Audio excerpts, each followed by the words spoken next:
Bueno, y en este otro bloque vamos a analizar todo lo que tiene que ver con lo que dejó estas internas abiertas y simultáneas en Entre Ríos el pasado día domingo.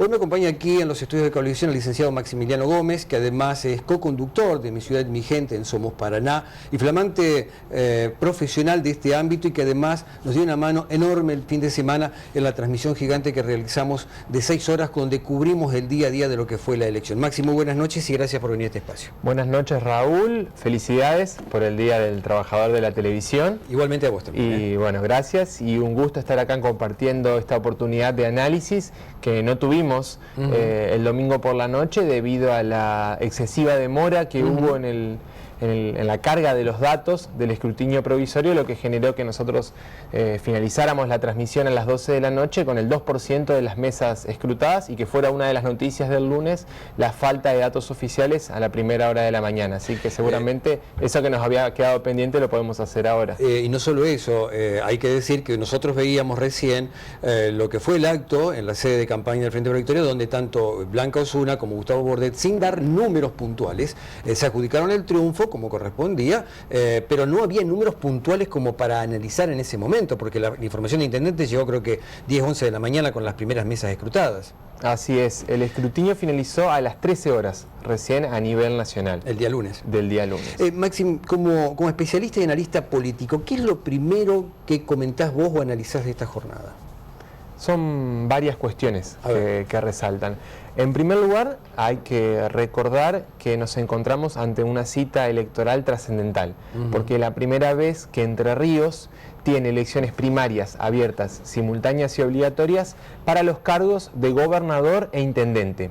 Y si bien las dos principales coaliciones o frentes electorales, esto es el Frente para la Victoria y el Frente Cambiemos, fueron con listas únicas para la gobernación, sí se dieron disputas muy interesantes desde el punto de vista del análisis políticos en el plano de las intendencias de varias ciudades y también de los senadores departamentales, lo cual generó un escenario de expectativa en parte de la oposición y especialmente en Cambiemos, ya que podría estar en condiciones de recuperar el gobierno, especialmente el radicalismo de varias ciudades del interior de la provincia, y también recuperar varias bancas en el Senado provincial, de repetirse los guarismos que se dieron este domingo. Ese es uno de los datos más importantes que dejó traslucir la elección, junto con el alto nivel de corte de boleta, que también viene de la mano de otro dato, que es el alto nivel de votos en blanco.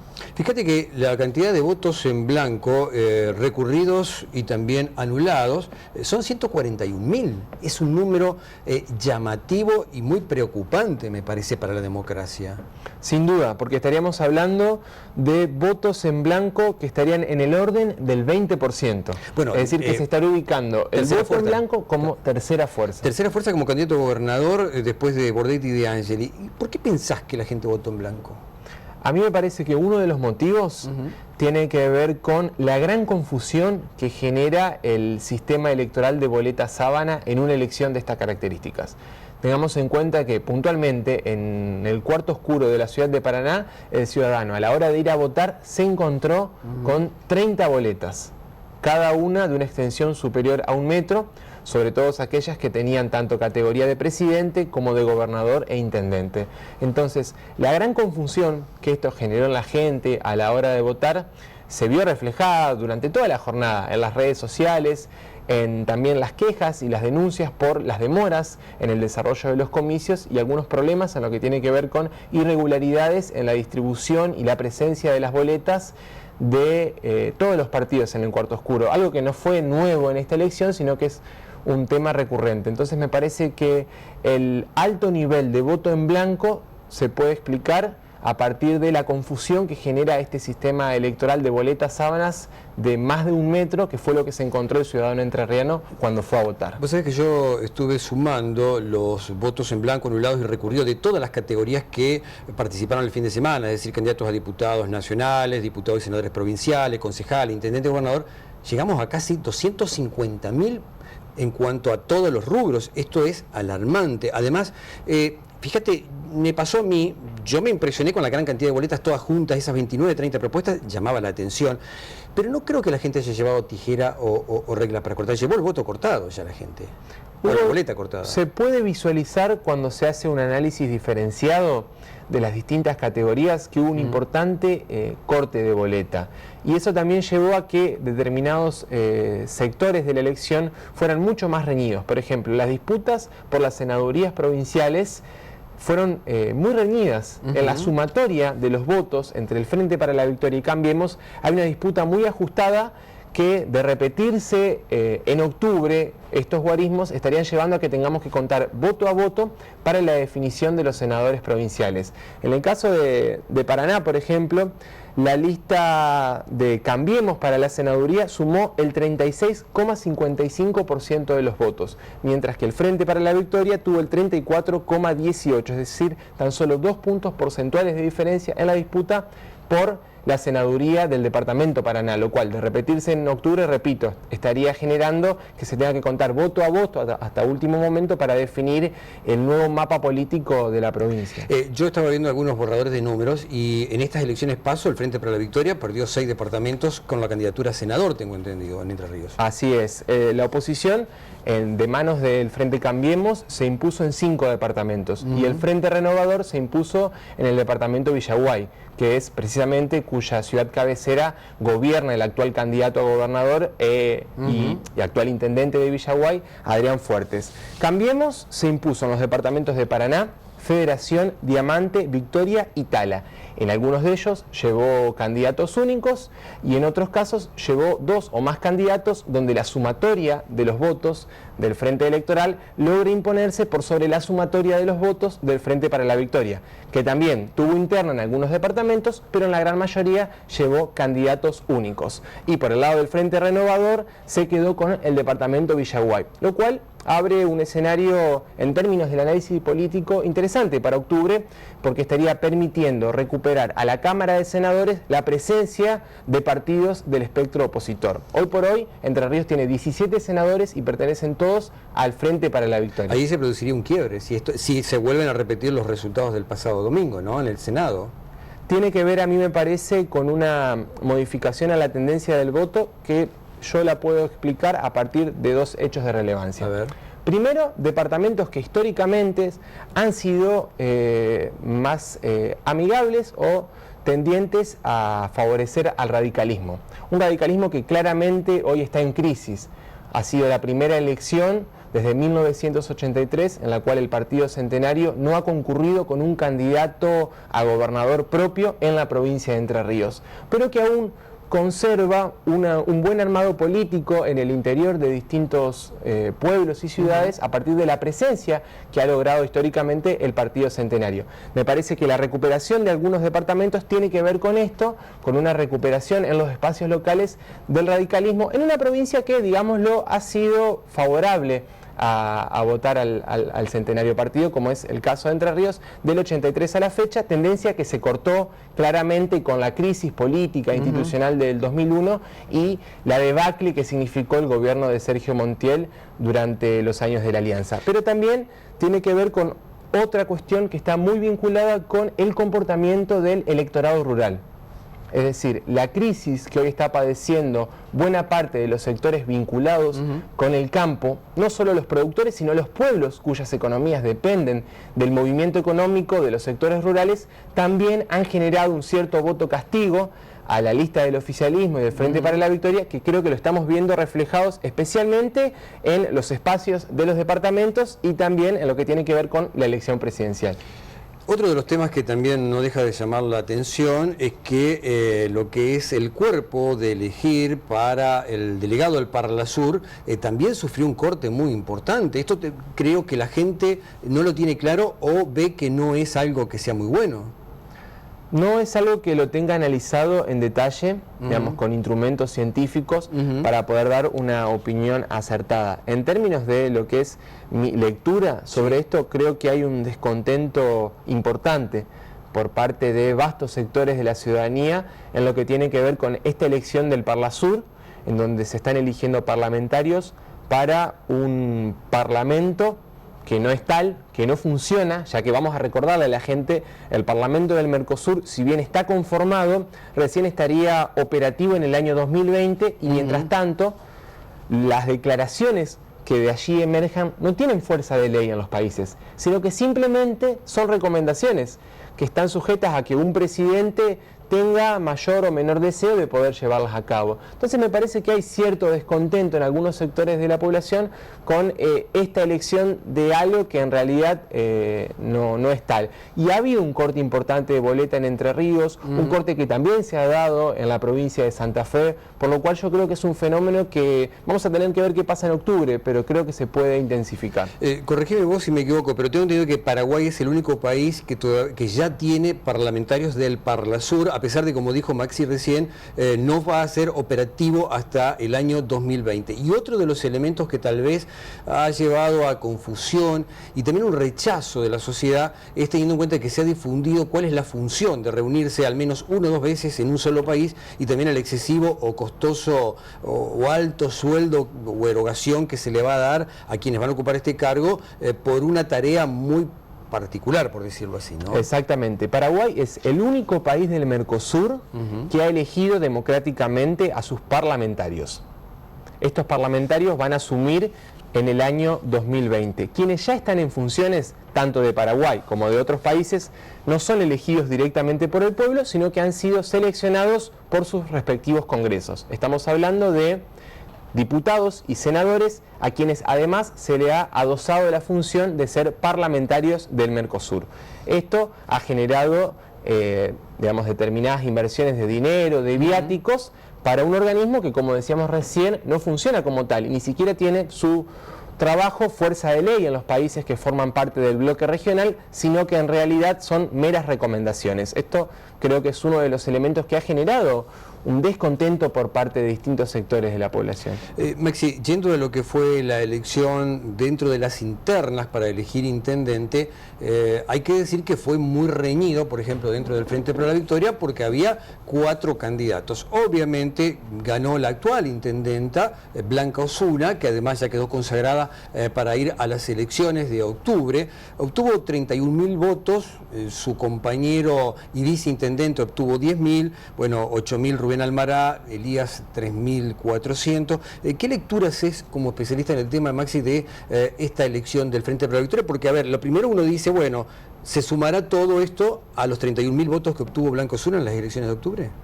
En primer lugar, hay que hacer una lectura que va en línea con la cantidad de votos que la intendenta actual Blanca Osuna ya había obtenido en el año 2011. ¿Y cuánto era? Hay que recordar que tanto la presidenta Cristina Fernández de Kirchner como el gobernador obtuvieron en la ciudad de Paraná el 56% de los votos.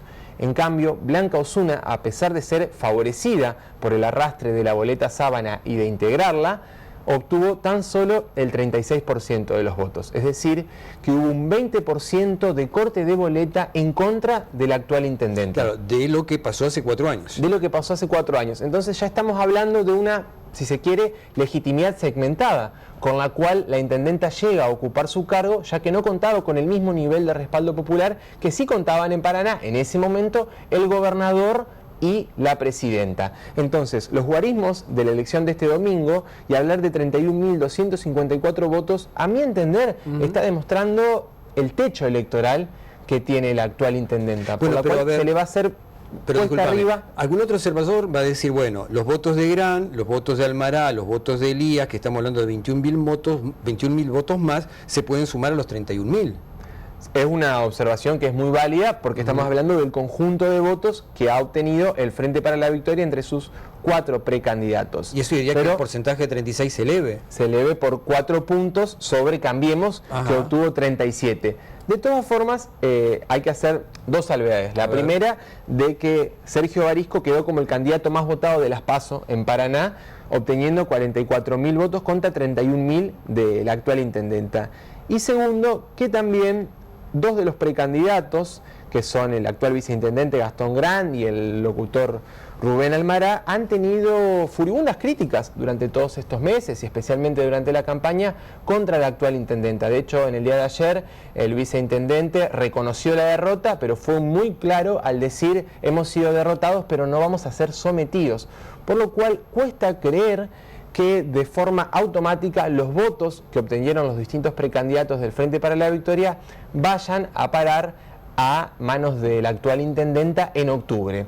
Si bien generalmente los frentes tienden a retener entre el 60 y el 80% de los votos, es cierto que a raíz del análisis electoral de la intendenta, creo yo que se le va a hacer bastante cuesta arriba poder mejorar sustancialmente la elección. Y si bien seguramente obtenga mayor cantidad de votos, yo creo que Sergio Barisco tiene inmejorables posibilidades para recuperar la intendencia de Paraná, no solo a partir de su caudal electoral personal y de pertenecer a una familia histórica del radicalismo y de la política de la capital provincial, sino también por los excelentes guarismos que han obtenido tanto Macri como De Angeli, que lo llevan en su boleta y han ganado con mucha claridad en la ciudad de Paraná, mientras que Daniel Scioli no logró llegar al 39%, es decir, que obtuvo menor cantidad de votos en relación con la boleta del gobernador. Te pregunto, Maxi, los 44.000 votos que obtiene Sergio Barisco en esta elección del domingo pasado, con relación a las últimas elecciones,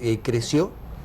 Creció con claridad, y esto habla de lo que yo decía recién, de un caudal electoral que, si bien se ha visto beneficiado por el arrastre de tener a 4 precandidatos a presidente que lo llevaron en la boleta, también tiene que ver, digamos, con un crecimiento claro de la propia figura del exintendente, que tiene, vamos a recordar, un 100% de conocimiento en la capital provincial, producto de haberla dirigido durante 4 años, pero también teniendo en cuenta que siempre que Barisco se ha presentado a elecciones en Paraná, ha obtenido mejores resultados que sus candidatos a gobernador y a presidente. Recordemos el caso anterior para hacer la analogía con lo que decíamos recién de Blanca Osuna. Barisco en el año 2011 obtuvo el 23% de los votos, llevando en la boleta a Atilio Benedetti y a Ricardo Alfonsín. Benedetti obtuvo el 18% de los votos y Alfonsín obtuvo el 12% en Paraná. Entonces, históricamente, Barisco ha hecho en el nivel local mejores elecciones que sus candidatos a gobernador, y ahora, teniendo un arrastre favorable de los otros 2 cuerpos, yo creo que lo pone en condiciones muy competitivas para poder recuperar la intendencia, y también si tenemos en cuenta cómo se distribuyó el voto en la ciudad.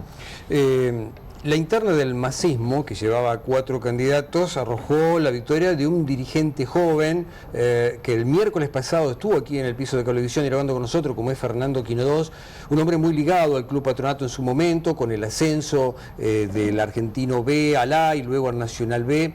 Además, un apellido tradicionalista, no solo del Club Patronato, sino de toda su familia, ampliamente conocido, un hermano que además fue presidente del Club Patronato. Todo esto benefició con casi 7.000 votos para ser ungido o nominado dentro de la interna del masismo como candidato a intendente también para las elecciones de octubre. ¿Cómo ves la figura joven de Fernando Quinodós insertándose en esta competencia? Me parece una figura interesante que puede aportar tópicos a la discusión de lo que va a ser la próxima campaña electoral de cara a octubre. No tengo el detalle de los votos a nivel de seccional, que sería un dato interesante siempre para ver cómo se ha comportado su candidatura en los distintos barrios de la ciudad, pero me parece que es una figura interesante que va a aportar tópicos nuevos a la discusión por la intendencia de Paraná, y también tiene que ver con una elección que hicieron tanto Sergio Massa como José Manuel de la Sota, que ha sido mejor que la esperada. Entonces, eso también ha ayudado a posicionar a sus candidatos a intendente. Si uno suma los votos del masismo, de los 4, obviamente estamos hablando de casi 17.000 votos, que hipotéticamente que vayan al joven Fernando Quinodós, esto implicaría que hasta puede llegar a incorporar 1 o 2 concejales, hipotéticamente en el futuro, en el Consejo Deliberante de la Ciudad de Paraná, ¿no? Vamos a ver qué es lo que sucede. Por lo pronto, los otros 3 precandidatos han anunciado la voluntad de construir o constituir un espacio en común, pero hasta donde yo entiendo no han dejado en claro que vayan a apoyar a Quinodós en las elecciones de octubre. Han abierto como una especie de paraguas, poniendo como en suspenso cuál va a ser el comportamiento de los votos. Pero así todo, yo creo que es muy difícil pretender que por la voluntad de los dirigentes automáticamente el electorado se vaya a comportar de la misma forma. Y eso lo hemos podido ver con mucha claridad en las elecciones de la provincia de Santa Fe, donde cambiar el resultado de las primarias al Frente Progresista le requirió no solamente muchísimo debate interno, sino modificar sustancialmente su estrategia electoral y su política de comunicación con la gente, entendiendo que los votos no le pertenecían a uno u otro dirigente, sino que tenía que ver con cierto mensaje que la ciudadanía quería dar. Entonces también la performance que pueda tener Quino 2 en octubre, yo creo que puede tener que ver con una voluntad, o no, eso está por verse, de ciertos sectores de la ciudad de Paraná de dotar de capacidad política y de poder a un espacio alternativo para sumar nuevas voces al Consejo Deliberante, que yo creo que eso abriría un escenario muy interesante en términos de debate y de fortalecimiento de la política local. Maximiliano, yo sé que vos hiciste un análisis de lo que fueron las distintas seccionales de los barrios de la ciudad de Paraná, que creo que está dividido en 18 seccionales, y que algunas seccionales son determinantes a la hora de que gane un sector u otro. Y teniendo en cuenta cómo se ha redistribuido la ciudad, el crecimiento, hay lugares que son claves en lo que pasó el pasado fin de semana. Vos más o menos hiciste algunos análisis de las seccionales, ¿no? Estuve viendo algunos datos de las seccionales de la ciudad de Paraná, en lo que tiene que ver no solamente con la elección de presidente y gobernador, sino particularmente con la elección de intendente. En el caso de Sergio Barisco, el candidato de la Alianza Cambiemos, se impuso en las 4 seccionales del centro, que son las más importantes en la capital provincial, y también ganó con claridad en las seccionales de Paracao, el kilómetro 5,5, Lomas del Sur y San Agustín. San Agustín es todo un dato por ser una de las zonas más populosas de la ciudad. Decir San Agustín en la ciudad de Paraná es como comparándolo con lo que fuese o sería el conurbano bonaerense, la zona de La Matanza, la zona de todo eso, que implica mucho arrastre de votos, ¿no? Exactamente, estamos hablando de una de las zonas más populosas de la capital provincial, que incluso yo me acuerdo hace algunos años tuvo cierta pretensión de independizarse y de generar un municipio aparte, así que eso habla de la gran cantidad de población que habita en esta zona tan importante de la capital. Y bueno, volviendo a Blanca Osuna, la intendenta logró imponerse en la zona, por ejemplo, de Bajada Grande, que es otra zona muy, muy importante, pero fue una elección muy pareja. Ahí Barisco estuvo muy bien posicionado, así que habla de un escenario de una disputa muy importante, muy competitiva por tanto de los dos principales candidatos, pero que considero, por estos factores que recién analizábamos, dejan mejor posicionado a Barisco que a la actual intendenta, que va en busca de su reelección. Maxi, te agradecemos la gentileza de haber venido a analizar estos números que dejó lo que sucedió el pasado fin de semana en estas elecciones PASO, y que además sirve para lo que va a suceder en octubre y que vamos a seguir analizando en los próximos programas. Nuevamente, muchas gracias por estar aquí. No, gracias a vos, Raúl, por la invitación. Muchas gracias. Muy breve pausa y ya volvemos con otro grupo de invitados, otros temas de actualidad. Ya volvemos.